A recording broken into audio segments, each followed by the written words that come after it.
Hello everyone.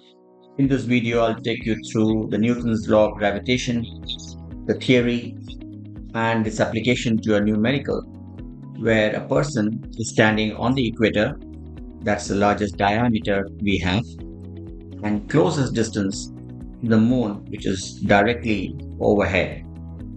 The mass of the person is 60 kg, and we have to find out the gravitational force of attraction by the moon on the person. Let's take a look at Newton's law of gravitation.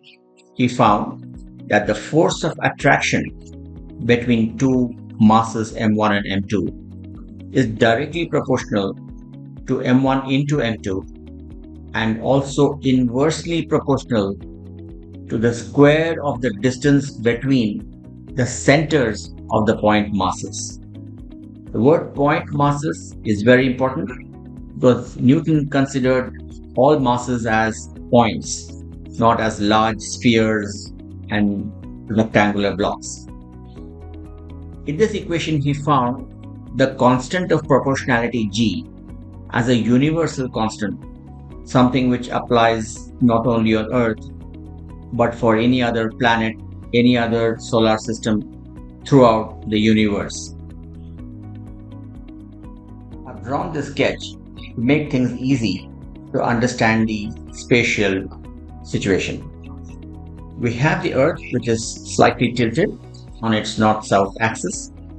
We have the equator and the person shown in red standing on the equator. We have the moon directly overhead above the person. The force of attraction between the moon and the Earth will depend upon the center distance between the moon center and the Earth center. However, in this numerical, the force of attraction between the moon and the person will depend upon the center distance between the moon and the person, which coincides with the equatorial surface. I want to spend a couple of minutes on the concept of point mass. You may wonder why the moon is being considered as a point mass, although it's a very large ball. Newton, in his equation, made it clear that when masses are very far apart, even if they are pretty large in size, and the mass could be actually distributed over a large volume, still they could be considered as point masses. In this numerical, we continue with the equation because the distance between the moon and the human being standing on the equator is very large. We now solve the numerical. We plug in m1 as 60 kg given in the problem. m2 is known.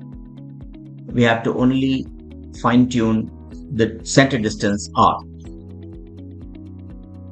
The center distance between the person and the moon's mass is calculated by taking the known center distance between the moon and the Earth center of masses and subtracting the radius of the Earth, because the person is actually standing at the extreme end of that radius on the equator.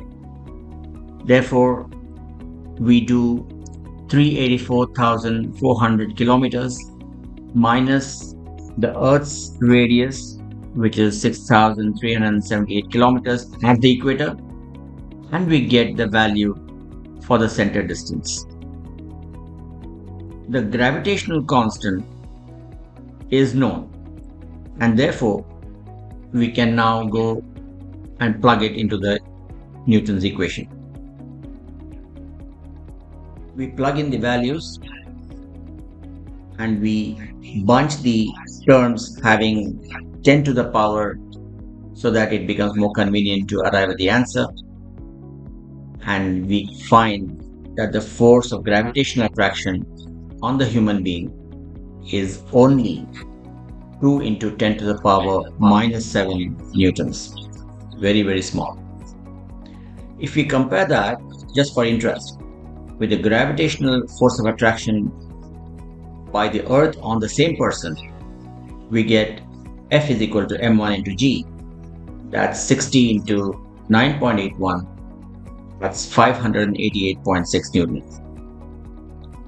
When people say that the moon's gravitation has some effect on the brain fluids of human beings, it's not scientifically proven so far. Thank you. And if you have any queries, feel free to write here, or you can also email us. In my next video, I'll be solving a numerical on the gravitational force of attraction between the moon and an asteroid flying past the moon, and also the acceleration of those two masses. Feel free also to go through my other videos on friction and a host of other topics. Do subscribe to this channel and share it with your friends. Have a great day. Bye.